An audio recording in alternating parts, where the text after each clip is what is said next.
Hi, welcome to Movies Moment. Today we are going to explain a movie called Elizabeth Harvest. Spoilers ahead. Subscribe if you like this and catch us on the next one. Take care. A luxurious car drives along the mountain road. Inside, there's a couple, a young beauty in a wedding dress and an older man. The girl is happy, having stolen his heart, while he has taken her away from all misfortunes into his secret world. Ahead is a house set in a beautiful location, mountains, trees, and a blue sky. They are greeted by housekeeper Claire and a young man whom the owner calls Oliver.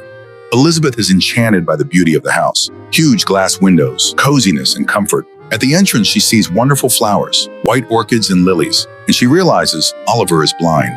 An evening dinner features a lavish table and well-trained servants, and a night of love follows. In the morning, her husband shows his young wife around the house, displaying its expensive decor, paintings, and precious art pieces. There is a luxurious wardrobe filled with fashionable outfits for her, a wonderful kitchen, and rooms more beautiful than the last. All the doors have biometric locks. In one corridor, Elizabeth sees a frosted glass door and asks Henry what lies beyond. Her husband replies that it is a place she must not enter. The girl protests. She couldn't even if she wanted to. After all, there are locks everywhere. Henry explains that all the biometric scanners are set to the parameters of two people, hers and his. The next morning, Henry leaves. Elizabeth is sad, as it is their honeymoon. She swims in the pool and wanders around the house. Elizabeth asks Claire how long she has worked there and, feeling shy, inquires why such a prominent scholar as Henry married someone as ordinary as her, but the woman does not answer. Elizabeth spends the day reading, trying on outfits and jewelry, and dancing before the mirror. In the evening, she sees Claire and Oliver leaving the house. At night, insomnia torments her. She leaves her room and wanders through the house, unknowingly arriving at the forbidden room. Curiosity overcomes common sense, and Elizabeth steps inside. Behind the door is a room resembling a laboratory. Sensors and devices surround her. Elizabeth presses a button on a panel, and suddenly a door opens, revealing a glass capsule containing the body of a young woman with a tube in her mouth. It appears she is sleeping. Terrified, Elizabeth runs away, knocking over a table and cutting her finger on the glass. In the morning, Henry arrives. He plays the piano for Elizabeth, but quickly notices her distracted thoughts. He sees her bandaged finger and asks what happened. Elizabeth excuses herself, claiming she is clumsy. Henry calmly retorts that she lies so well, it's frightening. Elizabeth is hurt. Her husband has easily uncovered her deception. At night, Elizabeth pretends to sleep. She hears Henry heading for the forbidden room and stealthily follows him. Suddenly, Henry emerges from the darkness. He accuses Elizabeth of disobedience. The girl tries to defend herself, claiming she saw nothing forbidden, but Henry explains that the fact of her disobedience is what matters. Frightened, Elizabeth tries to flee but finds all the doors locked. Henry relentlessly follows her. He catches up to her on the stairs, grabs her leg, and throws her down. Then he strikes her with a metal poker. In the next scene, Henry, Claire, and Oliver dig a grave on the lawn and lower Elizabeth's body into it. After the funeral, they sit at the table. Claire asks to say that it is all over, but Henry replies that it is not the end. 6 weeks later, Henry brings in a double of Elizabeth. The same conversations, the same actions. Again, Henry asks her not to enter the forbidden room. Elizabeth promises to comply. They love each other again, while Claire watches them from the shadows. At night, Elizabeth cannot sleep. She walks around the house and finds Claire sitting in the kitchen. Elizabeth strikes up a conversation with her, filled with curiosity, as one question leads to another. Claire tries to warn Elizabeth about something, but Henry walks in and takes his wife to the bedroom. In the morning, Henry leaves, asking Elizabeth to be a good girl. She wanders through the house, calling for Claire or Oliver, but no one responds. Bored, she again tries on clothes and jewelry, swims in the pool at night, and plays the piano in the living room. The forbidden room becomes a magnet, and Elizabeth enters it, only to scream and run out. That night, she dreams a nightmare where the girl from the glass capsule, looking just like her, emerges from her sarcophagus and comes to her room. Meanwhile, Henry arrives, noticing that his wife is frightened. Elizabeth retreats to the bathroom, but Henry realizes she has disobeyed him. He bursts in, grabs her, and begins to choke her, but she kicks him in the face and escapes. Henry chases her throughout the house. In the kitchen, Elizabeth arms herself with knives while Henry grabs a tampon soaked in ether. He sits at the piano and begins to play. Elizabeth relaxes, hearing the music, but it is a trap.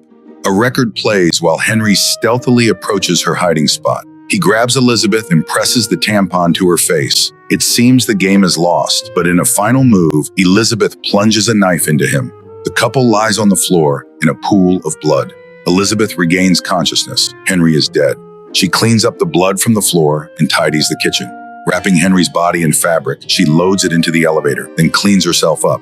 She throws away her wedding ring and burns her blood-stained clothes. The woman calls for emergency services, but she doesn't know her address. At that moment, Elizabeth sees Claire and Oliver and pretends everything is fine.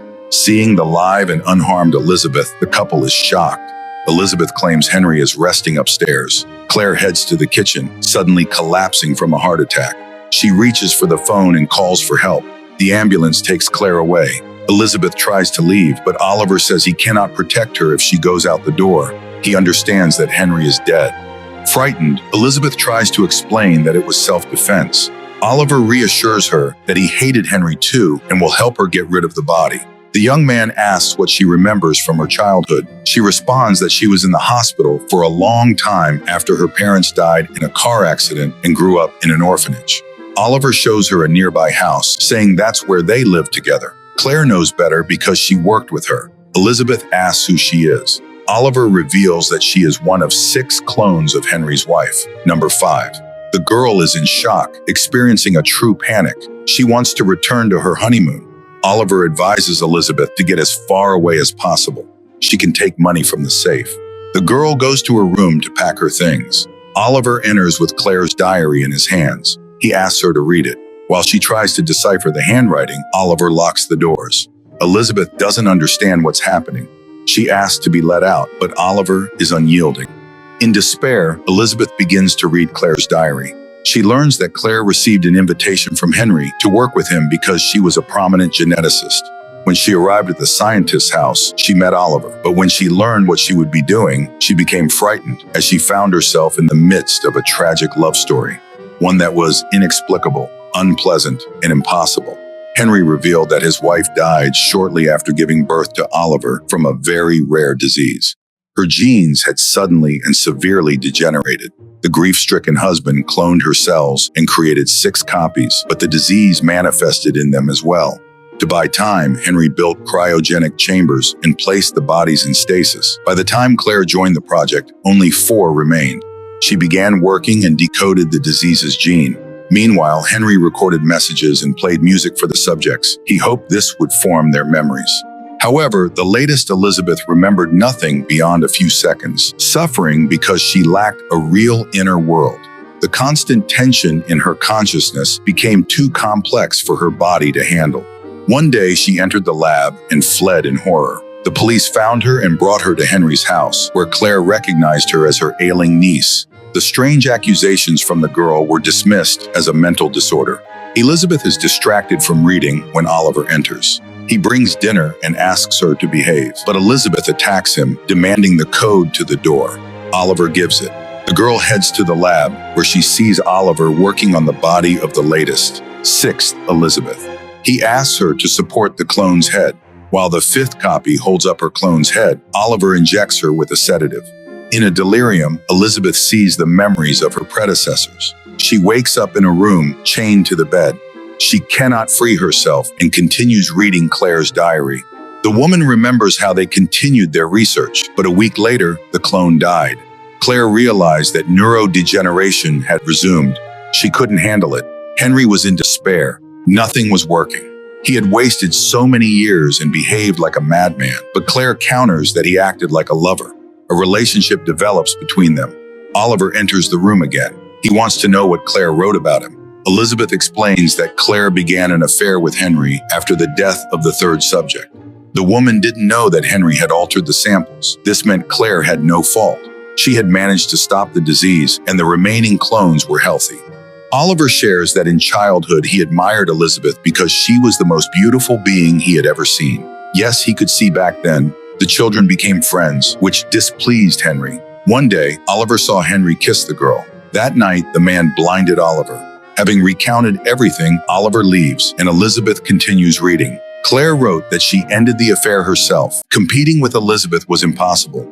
Furthermore, Henry spoke about his pain after losing his beloved. Now he dreams of reliving that first wedding night. Claire did not find any records of Elizabeth giving birth and realized that Oliver was not Henry's son. He was Henry himself. He created him because he feared Elizabeth would not want his current self. In the morning, Elizabeth wakes up to the feel of scissors against her neck. Oliver demands she tell him what Claire wrote about him in the diary. Elizabeth admits that Claire considered him a clone of Henry, but that is not true. Henry showed a birth certificate, so Oliver is not Henry.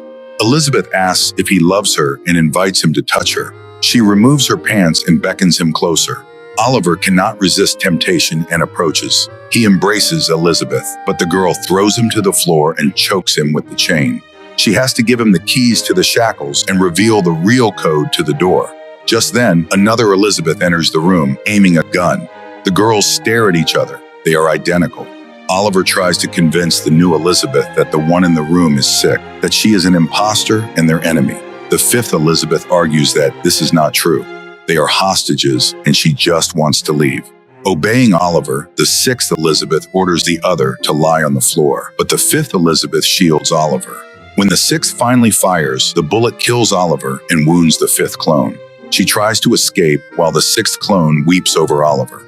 The injured Elizabeth exits the house. In her mind, all the visions and images that passed before her clones merge together.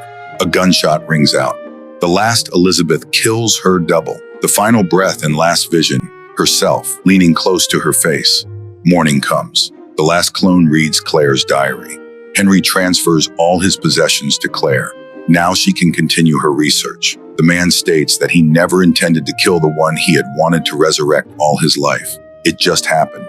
She died, and now she brings him joy by dying again and again. And no one needs to know about it. These versions are not his Elizabeth. Only by destroying them does he feel that they are real, and Henry will do everything to put an end to this. Elizabeth finishes reading. She sees a taxi pull up to the house, from which Claire exits. They meet at the door. Elizabeth leaves everything to Claire, for she deserves it. Elizabeth walks down the road, leaving behind all that is terrifying and incomprehensible. All her life, she dreamed of a wonderful man. She stole his heart, and he stole her from all misfortunes into his secret world, but she no longer sleeps. The film prompts a reevaluation of many things. Above all, ethical questions arise. Can a true scientist called to improve people's lives use their discovery for personal gain? Is cloning a person without their consent not a crime? Even the greatest love cannot justify violence against a person. And how can one put up barriers to protect a person from such expressions of passion?